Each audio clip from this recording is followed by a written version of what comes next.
Setting up a sleep routine is a really good idea because it keeps you consistent and allows you to be able to track what you're doing so you're getting the best sleep that you possibly can. So some of these things include setting a regular bedtime. Paul Check, high-profile health coach, he recommends getting to bed by 10:30 at the latest. He reckons between about 10:30 and 6:30 will give the body ideal time for mental and physical repair and rejuvenation.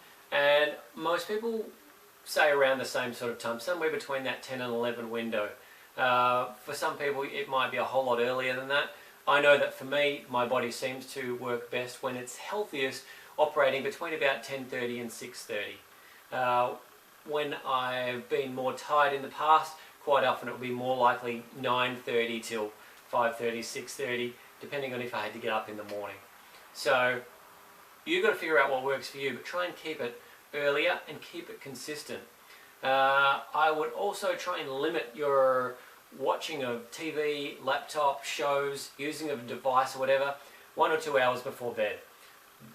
Most people know that the stimulation from the screen can be enough to disrupt sleep dramatically, and that's why things like programs like Flux have been popular, because they help to remove some of the blue light that is stimulating you so much and keeping you awake.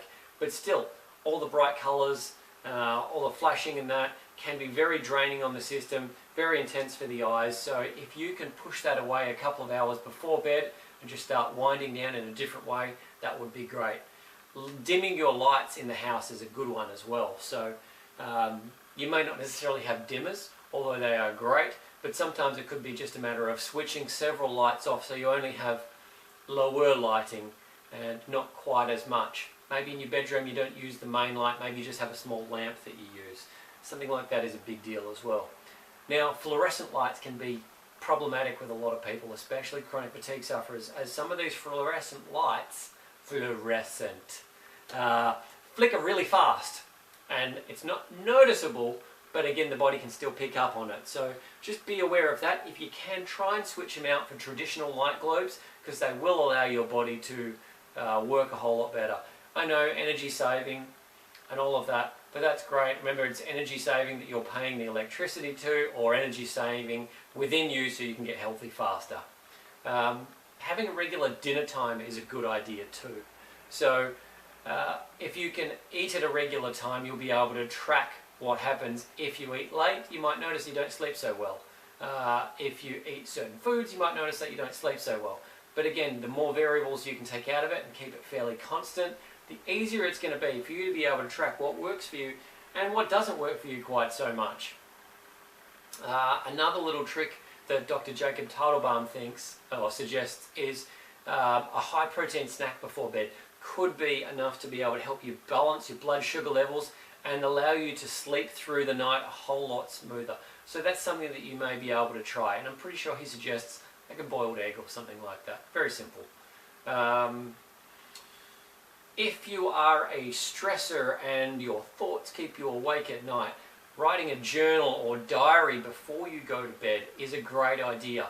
Just being able to do that brain dump and get your thoughts and worries and stresses out onto paper may be enough to take them out of your head for at least the night, so then you can focus on just drifting away to sleep. That's something that I've done from time to time, and I may continue to do. It really depends on how stressful it is for me at the time, because quite often I can deal with that stress very well. But sometimes I'll bring it in there, so just keep that in mind as a tool for you if you're one of those people who's that high anxiety profile. Keeping water by your bed is also a very simple one. Okay, it makes it a whole lot easier. If you wake up and you can just reach over, have a drink, put it back, far easier than having to get up, walk to the kitchen, go and get something, and then come back, because now you've gotten out of bed, you've kind of disturbed everything, you're out of your routine, and that's not really a good idea. So now, bedside drawers are a great place to be able to store some stuff. I already said about keeping your water by there, but if you need earplugs or a face mask, or you might need migraine medication, or you might need something like that, that it could come up during the night. May not be a regular thing, but it might be an every now and then thing. That's really good to be able to have just sitting there for when you need it. Again, far better than having to get up in the middle of the night and hunt around for it because you can't find the thing or you don't know where you left it. So preparation pays with that one. Now, a regular shower time before bed is a great idea as well. So whether it's a hot or a cold shower or even a combination of the two, both of those things can be enough to be able to just relax the body and put it in a good state where it starts to wind down and drift away. Now, hot water showers, I mean, that's only a recent thing. So cold water was where it was at for a long time.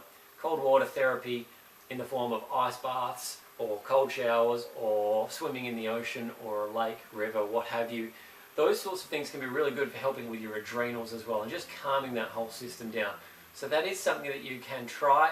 The cold shower at the end of a warm shower is a tough one, or even just alternating between having it warm and then putting the cold on, even if it's just a little bit colder and not fully cold, and then turning it back onto that warm shower again to allow the body to just move and flush toxins out of it. That can be a really good strategy for you to use. Takes a lot of discipline though, not gonna lie, not something I've been doing too much lately, but I will get back to it again soon. Now, I did say if you can try and limit your exposure to TV devices, computer screens, what have you, 1 or 2 hours before bed, that would be great. What do you do instead? Well, reading fiction is a really great idea. Now, I know that some people would be much prefer to read non-fiction and learn something, but unfortunately that non-fiction, that learning of something can be too stimulating for the brain and make it far more difficult for you to be able to switch off. And yeah, I mean, if you read something really interesting and your brain just goes there and it latches onto that for the night, well, maybe you're not going to get too much sleep. But some fiction's going to be really good as long as it's not too overly stimulating, and most of the time it's just a story that takes you away from your life, and that's great. Religious text is supposed to be another really good idea. So again, not too stimulating, but hey, that's really going to come down to whoever the person is doing it and figuring out what works best for you. Now, I also am a big fan of setting alarms for taking supplements or medication at night time, because it's very easy to get distracted and forget to take something. So some of these sleep drugs, medications, what have you, they may need to be taken 30 minutes, 60 minutes, 90 minutes, even 2 hours before bed. And you want to be able to orchestrate that in the right fashion. Setting an alarm just makes that easy. I also like having a checklist of the supplements and stuff that you do. So in your sleep routine, maybe you go and you check your supplements list or your medication list just to see, all right, what do I need to take? Oh, good, I've got that one there, great. I haven't done that, I'll go and do that now, and then I know that I am done, complete, and I've taken what I need at the right time so that I'm more likely to get a good sleep. All of these things are really important, and they might sound small and trivial, but they do add up to helping make your sleep a whole lot better. So start working through some of those keys and see what turns up for you. See if you can get your sleep to be improved just a little bit. And remember, you know, a 1, 2, 3% improvement in sleep can still have a dramatic difference. Imagine if you had a 1, 2, 3% difference in each of those little things. Might make a big difference for you and just allow you to recover faster, feel better, less pain, more relaxed when you wake up in the morning.